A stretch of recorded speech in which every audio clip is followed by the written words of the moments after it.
Today 1 September, baik lagi kita ke ngoceh ngomongin Chelsea. Jadi balik lagi bersama konten ngomongin Chelsea dari Babol. Jadi kita langsung aja ke materi pertama dari analisis transfer Chelsea. Ada satu pembahasan yang menarik. Kenapa Moise Caicedo sih sama Lavia lebih milih ke Chelsea dari Liverpool? Padahal Liverpool juga udah nawar gitu, harganya juga sama, nggak beda jauh. Kenapa kok Liverpool kayak nggak laku gitu, nggak seksi di mata Lavia dan Caicedo? Itu kenapa nih dari Bro Ari dan Bro Ari ya, kok bisa sih Liverpool nggak laku ini gitu? Kalau menurut tanggapan gue ya, dengan adanya proyek jangka panjang Chelsea, apalagi dengan semua memiliki pemain muda, menurut gue dia berdua suka dengan ekspos jangka panjangnya Chelsea gitu loh. Dia daripada dia ke Liverpool yang udah pasti mungkin menjadi bench, dengan ke Chelsea dengan proyek jangka panjang, pemain muda semua, dia bisa lebih beradaptasi lebih mudah daripada dia ke Liverpool gitu.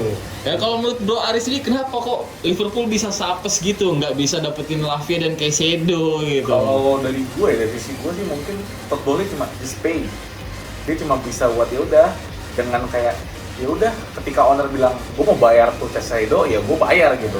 Walaupun kayak Liverpool udah ngetok pintunya Brighton tuh udah langsung ditawar 110 kalau nggak salah pada saat itu, gue ngerasa ya sekarang kan nggak ada lah layar kan yang bisa milih klub. Ya lu ya tau lah selama sekarang 20 tahun terakhir apakah mana klub yang bisa 2 kali champion ya kan? Ya Liverpool udah menang champion lah sekali, oke. You'll never walk alone, oke lah you'll never walk alone ya kan. Semua boleh juara ya. Liverpool. Tapi menurut gua dengan adanya kemarin dia ngetok Lavia kayak awalnya sebelumnya Liverpool udah ngincer Lavia, Liverpool udah Caicedo duluan. Tapi menurut gue Chelsea pinter banget dengan adanya owner yang langsung terjun ke pelayan. Oh gitu, jadi apalagi dengan adanya banyaknya pemain muda sih. Ya apalagi yang generasi Poche ini tetap aja sih gue bilang bagus. Oh jadi inti poinnya adalah regenerasi yang diciptakan oleh Chelsea dari Bro Arya yang bilang daripada di bench di Liverpool kan gitu. Dan dari omongan dari Bro Ari mengenai ya ini soal uang gitu, ini soal gimana si owner itu bergerak lebih serius gitu dibanding Liverpool gitu. Jadi You'll Never Walk Alone ini masih jadi kalah seksi dibanding soal janji untuk dipasang secara starter dan soal keuangan juga gitu. Wah kan itu sebelum adanya si Jordan Henderson sama Fabinho cabut kan. Ya maksudnya di satu sisi kita belum tahu kan emang posisi Henderson bakal cabut gitu. Oh ini jadi emang salah dan dosa dari FSG sebagai owner Liverpool ya. Amerikan kita sama-sama owner Amerikan lah ya. Tapi beda ini, Amerika beda ya, nih. Miskin Amerika dengan kayanya Amerika beda. Oh gitu. Kan gitu berada. Jadi buat The Cop atau The Reds tabah ya dengan masih dimilikinya FSG, sama halnya dengan MU ini yang ownernya ini Red Devil ini gimana ini pengen jual tapi masih nggak mau gitu, masih setengah-setengah. Arab udah ngasih duit segini tapi masih ini owner MU ini masih Glazer masih nggak belajar. Pelayannya terlalu deadwood, susah dijual, lakunya susah. Gimana? Ya buat FSG dan buat owner MU semoga nonton ya channel ini ya buat jadi pelajaran ya. Salam Mason Mount. Salam Mason Mount. Nah, kita masuk ke scene mengenai FFP atau Financial Fair Play. Ini gimana sih kok Chelsea bisa nggak kena gitu? Sampai-sampai pihak Liverpool ngelaporin ke Liga Inggris. Ini curang nih Chelsea nih, masa nggak kena FFP sih? Belanja sebanyak itu nih gimana nih? Klarifikasi menurut dari Bro Arya dan Bro Ari. Dulu ya bro. Ya menurut gua Chelsea bisa nggak kena FFP tuh, dan kenapa Liverpool bisa ngelaporin ke Liga Inggris? Wajar lah. Karena pertama dia ada Caicedo. Harusnya kan ya Caicedo, maksudnya klub antara Liverpool dan Brighton udah deal, tapi si Caicedo nggak mau, itu pertama. Makanya si Liverpool ngelaporin ke Liga Premier Inggris. Tapi kenapa bisa nggak kena? Pertama, Todd Boehly secara bisnis pinter, dia ngasih setiap pemain perpanjangan kontrak 8 tahun, 8 sampai 9 tahun plus 1. Dan itu semua diamortisasi, makanya betul, amortisasi betul. Makanya kenapa Chelsea bisa nggak kena? Ya di situ Chelsea Todd Boehly itu ngelaporin semuanya finansial. Makanya kan sempat ada berita heboh Chelsea Todd Boehly ngelaporin financial fair play Chelsea. Nah di situ terus juga dia juga apa dengan caranya di transfer selama 8 tahun itu kan juga dicicil dari berapa pemain itu dicicil, Ya. dicicil, makanya nggak kena di situ timnya Chelsea dia nyari celah gitu. Beda sama pemain coba lu lihat dari pemain lu beli pemain sampai 1 juta itu kontraknya berapa 5 tahun 4 tahun 6 tahun tapi kan nggak nyampe di situ Maksimal lah. iya maksimalnya 5 kontrak. tahun plus 1 kan.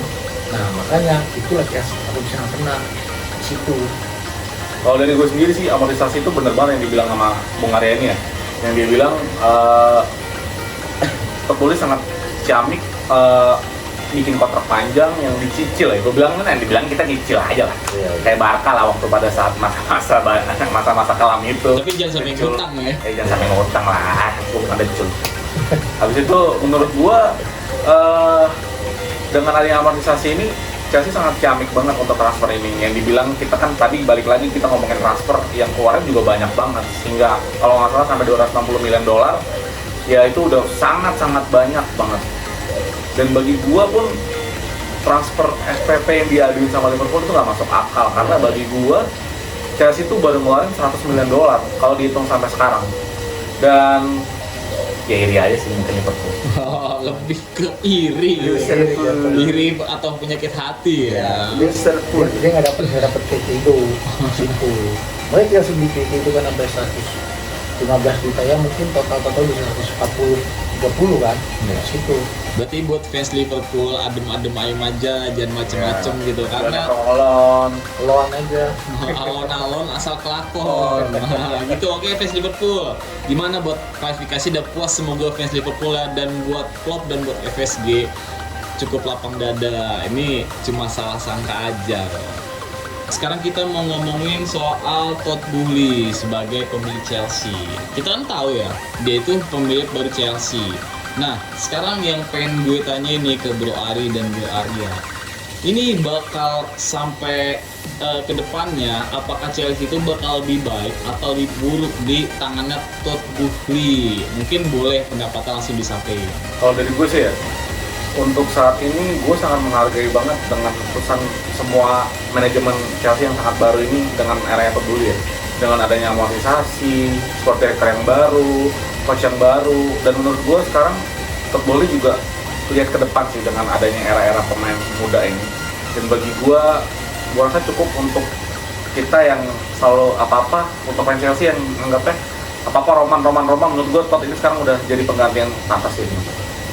Menurut gua dengan adanya owner baru dari Amerika cukup unik sih. Apalagi dengan kita tahu di Liga Premier ada 3 pemilik, kalau 3 atau 2 pemilik Arab. Apalagi yang duitnya udah nggak Arab duitnya.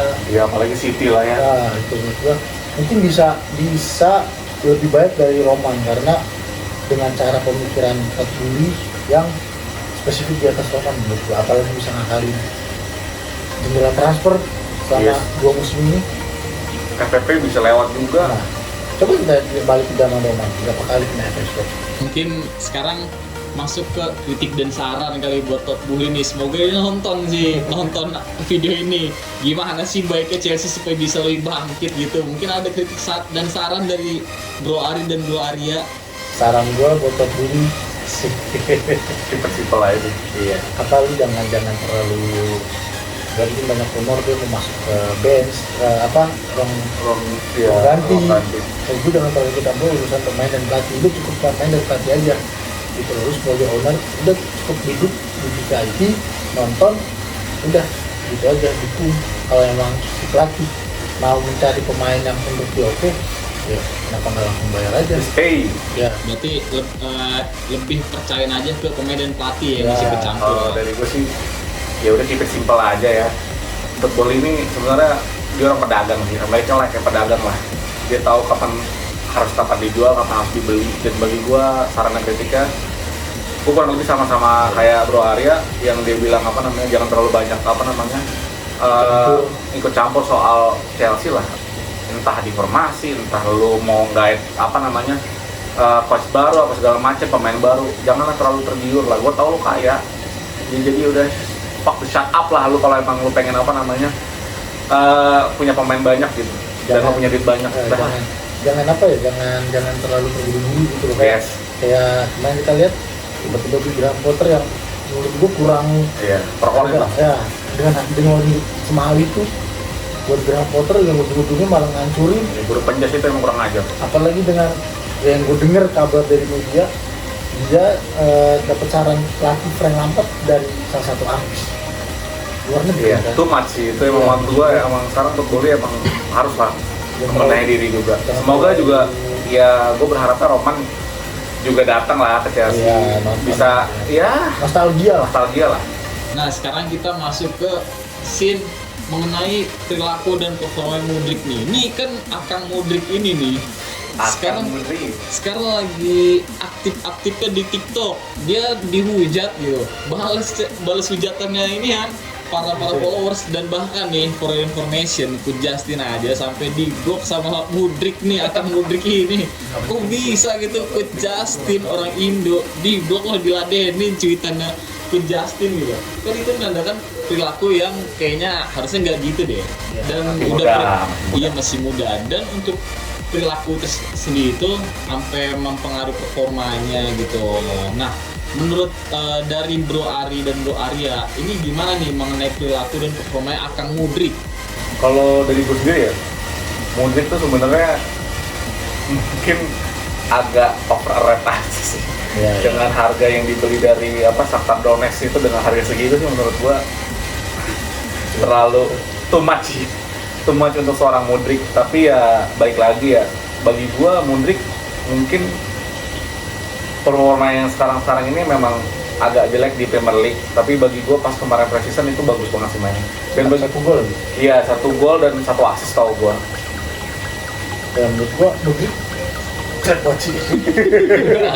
Jelek. Apalagi pas lawan West Ham itu bisa jadi 1 gol. Ya, Kalau benar. positioning, sebenarnya kalau positioning dia tepat, cuman mengelambung tinggi itu loh. Dia juga oke, dia punya kecepatan, dia punya bagus. Terlalu banyak show off sih menurut gua. Iya, dia kita lihat aja pas lawan West Ham, passingnya kurang, kebanyakan dribble, finishing juga bapuk banget. Mungkin ada masukan kan nih buat Akang Mudryk nih, baiknya gimana gitu? Kalau menurut gua tetap semangat. Fitness dihituin ditingkatin dan jangan cedera mulu lah gitu. Iya. Kita juga sebagai fans Chelsea pengennya semua pemain muda maju lah Iya. ke performa. Itu aja sih menurut gua. Menurut gua Mudryk ini banyak nonton. CR lah. Ya, satu Minimal jadi CR lah lu ya di Satu. Chelsea. nonton YouTube Cristiano Ronaldo Ya, dah. jangan jadi Jadon Sancho 007 mulu, guys. Oke? MU Red Devil. Tapi kalau misalnya dibanding-banding Sancho Mudryk, mendingan mana? Aja sih. Karena menurut Sancho udah punya pengalaman. Pinter ya boy. Kita Lebih Sancho aja better lah boy. punya pengalaman di Liga Inggris sama City, juga Jerman sama Dortmund. Nah, abis itu untuk mengenai perilaku nih, gimana sih caranya supaya Mudryk nih supaya nggak ngeladenin netizen lagi? Kasih masukan lah ke Mudryk lah. Waduh, menurut gua, nggak perlu tanggepin sih. Iya. Cuek aja udah. Lu pemain besar, lu nanggepin orang yang lu nggak kenal. Siapa buat sih lu apa? gitu Iya, ya? buat apa? Ya dari gue sih itu aja sih sama Mario mungkin. Sekarang kita masuk di scene mengenai persaingan Chelsea nih di Premier League nih. Bakal sejauh mana sih Chelsea bersaing di Premier League gitu? Bakal sampai tangga keberapa kah Chelsea? Nah, menurut Bro Ari dan Bro Ares sendiri nih, gimana nih? Boleh disampaikan? Menurut gua Chelsea tim, ya apalagi musim kemarin kan sempat peringkat 12 tuh. Nah, kalau Poche bisa maksimalin semua pemain muda itu dengan bagus, mungkin dia bisa era di 5 besar apa ya? Buat gua, apalagi dengan dari 3 match terakhir 4 ya sama Luton itu ya 2 kali menang, 3 match ya, 1 kali menang, 1 kali menurut gua itu udah cukup oke, cuma kurang harus diperbaiki lagi permainannya gitu. Kalau dari gue sih, gue nggak ngarep banyak gitu aja sih. Jujur aja ya, lu baru datengin Poche setelah dari PSG sih, menurut gue jangan berharap banyak guys. Untuk para fans Chelsea jangan terlalu berharap sama Poche, menurut gue itu aja. Dan untuk saat ini kita bisa harap kita balik ke Big Six aja udah syukur. Alhamdulillah masuk ke Liga Eropa aja udah syukur, divisionnya syukur. Nah maksud gue kita tetap tabah sebagai fans Chelsea, tetap nonton Chelsea ya guys. Nah, berarti untuk peringkat berapa nih? Menurut gue Bro Big Six Adi. saya cukup sih. 6 Sih, sih. pun gue udah kayak ngerasa udah Peringkat 6 bahagia. dan peringkat 5. Oh, berarti kalau misal dari Bro Arya nih, kan ngomong peringkat 5. Berarti di atas Chelsea siapa itu yang bakal di atas Chelsea? Dari 4, 3, 2 dan 1. Peringkat 4 Iya. itu Newcastle sih mungkin. Newcastle kan lagi kita perform. Iya. 3 mungkin bisa Arsenal. 2 itu bisa MU atau enggak ya mungkin Tottenham lah kalau di OP, cuma karena terakhir ya begitulah permainannya. 1 ya gua masih berharap sebenarnya sih nggak ada harapan besar City sih. Lah Liverpool kemanain? Oh, kalau Liverpool tetap di bawah Chelsea lah. Jangan terlalu maksa, you never walk alone guys. Iya, Liverpool kurang aja. Iya, kurang aja sih. Liverpool masih di Muhammad Salah loh. Tapi menurut gua dengan pemain yang semewah Liverpool, menurut gua dia bisa mungkin di atas Chelsea. Iya. Kalau menurut gua sih. Begitu. Dan ya mungkin dia bisa jadi 4 besar sih. Nah, iya nih, dari tadi Bro Arya, dari Bro Ari sendiri nih, siapa aja nih yang di atas Chelsea? Tadi Chelsea bilang peringkat 6 kan? Betul. 5 ke atasnya siapa aja? Kalau dari gua sih mungkin 5 tuh Newcastle, 4 itu Liverpool, 3 itu Arsenal, 2 itu MU, 1 itu City. Tetap City. Oke. Karena bagi gua City tuh sampai sebel banget itu malah. Padahal City habis kalah loh kemarin di Community Shield. Ya. Kok bisa berani pegang City? Lu lihat Erling Haaland, Erling Haaland. skornya berapa, Bro? Gila, Gua nggak berani lagi. Satu musim bisa Alien. jadi Wah, top skor. Oh, gitu. Jadi oke lah, masih legowo aja ya Chelsea Iya. bakal di peringkat 5 atau 6 aja, Sama itu udah mungkin- syukur ya. So, buat lo fans Chelsea 2 season ini kita tetap berada di bawah, udah lu tenang aja. Kita next season bakal up banget. Apalagi bakal ada balik ke Cesare Sade, Andri Santos dan lain-lain. Apalagi main Chelsea sekarang lagi pada cedera semua, ya udah kita maklumin aja dulu Maklumin ya. aja, yes. Nah, kita masuk ke scene terakhir nih soal pemberian rating kepada pemain yang baru datang. Ada pemain yang sebenarnya gue pengen bahas gitu. Karena bursa transfer Champion banyak juga big man, tapi kita nilai 8 aja, oke? Ada Moises Caicedo, Lavia, Nkunku, Palmer, Axel Disasi, Jackson, Ogochukwu, dan Robert Sanchez. Jadi mungkin kita bisa dari Moises Caicedo dulu nih. Kalau dari Bro Ari dan Bro Arya berapa nih rating dari Moises Caicedo dari 1 sampai 10 ya? Kalau gue sih sama Ari ya mungkin ya. Kalau kita main ya mungkin ya.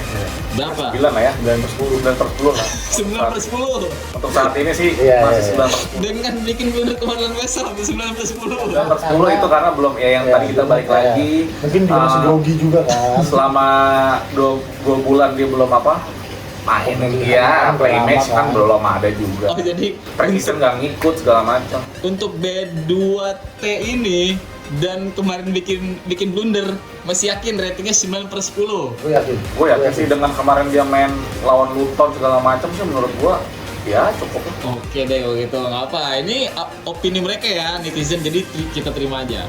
Untuk Romeo Lavia sendiri gimana nih? Karena belum main gue Karena masih belum main kasih mungkin ya. 6 lah. Ya, gue 5 lah. Oh 5 dan 6, Masih oke. cedera kan. Masih Cedera cedera, juga. jadi alasan utamanya karena belum main. Belum main. Kalau untuk kalau kita bahasnya soal value ya, kalau soal value dengan harga segitu, gue anggapnya 6 karena menurut gue Romeo Lavia itu bisa dibeli dengan harga 40-an lah Oh, iya. harusnya. Tapi kalau dengan harga hampir 60 sih, Ya, itu sebenarnya kurang worth it. gue kalau jadi terbeli, aduh, Itu sebelum teman lain. iya better. Tapi menurut gue yang gue tadi bahas juga Southampton pernah digendong sama Romeo Lavia, itu menurut gue udah keren banget. Nah, kalau untuk Christopher Nkunku, Wah, kalau dia kalau gue masih 10 per 10 sih. Sayang aja dia cedera sih. Buat gue Iya. 9,5 per 10. 9,5 dari 10. Oke, boleh. Dengan value yang top skor Iya. ya Liga Jerman lah ya, itu Iya, udah iya, iya. nggak bisa diragukan bagi gua dan nyetel dengan formasi yang dipakai Poche juga menurut gua. Untuk Cole Palmer nih dengan harga 816 Ya, miliar. masih fresh-freshnya nih ya kalau Iya. Palmer ya. Umur 21 tahun, pemain Manchester City udah ngeraih banyak gelar juara. Kalau menurut gue dia kalau di City ya, dia bisa 8 per 10 gitu. Kalau dia di City, karena kan dia ngebantu City, apalagi cetak gol pas lawan Sevilla kemarin tuh. Oh iya. Dia ngebuat gol. Tapi kalau buat di Chelsea, gue belum bisa menentukan berapa nilainya karena gue belum melihat performa dia di Chelsea gimana.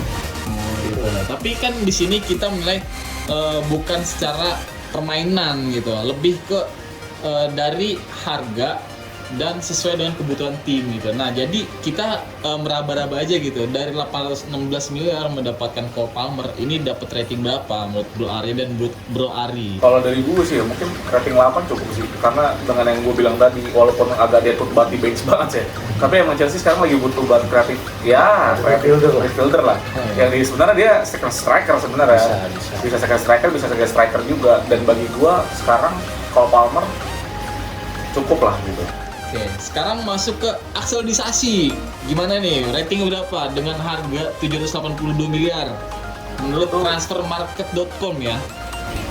Kalau dari gue ya, aktualisasi tuh worth it lah. Dengan Liverpool dia bisa ngegolin, ya one goal sih, itu gokil sih pada saat itu ya. Dan menurut gue ratingnya 9 lah. Bro Arya berapa nih Bro Arya nih? Gue 8/10. 8/10. Siap. Untuk Nicholas Jackson dari Villarreal dengan harga 643 miliar. Buat gue Nicholas Jackson itu di 8/10. 8/10. Karena belum Ngomong-ngomong saya sama sih, gue juga gitu sih 8/10, karena belum bisa high performance banget. Baru pecat lo kemarin Iya. kan.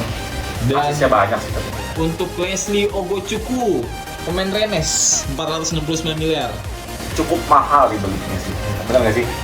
Dengan harga kalau nggak salah sekitar 30-40 dibeli sama Chelsea. Iya, dari Rennes pun kita nggak tahu dia kayak gimana. Iya, benar. Iya, dan gue nggak ngerti kenapa Chelsea bisa ngambil itu. Mungkin karena kayak buat backup bench aja sih. Karena banyak yang dijual kemarin Chelsea, ya obrol ya dibilangnya ya guys. Habis itu ya udahlah, mungkin kalau gue ngasih ratingnya 7 lah. Karena kemarin dia bisa main di left back juga, bisa main di center midfielder juga.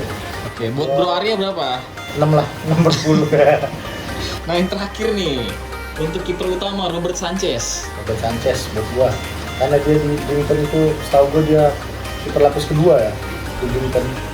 Menurut gua bisa lah 7/10. 7/10. Buat Bro Ari. Kalau dari luar gue sih mungkin masih 6 sih. Karena clean sheet aja, clean sheet sih baru sekali masalah. Iya, Dua kali, kan. iya sekali lah. Sekali, dan itu bagi gue agak deadwood juga sih. Iya. Apalagi ngelepas Kepa lagi gitu. Ya, Apa, karena Sanchez dia sekarang kiper nomor 1 di Chelsea. Ya mau gimana? Iya. Thank you udah nonton ngoceh, jangan lupa nonton ngoceh lagi ya. Baca lagi di Babol. Babol. Bahas bola. Kita Bahas bola. Kita nonton ngoceh ngomongin Chelsea.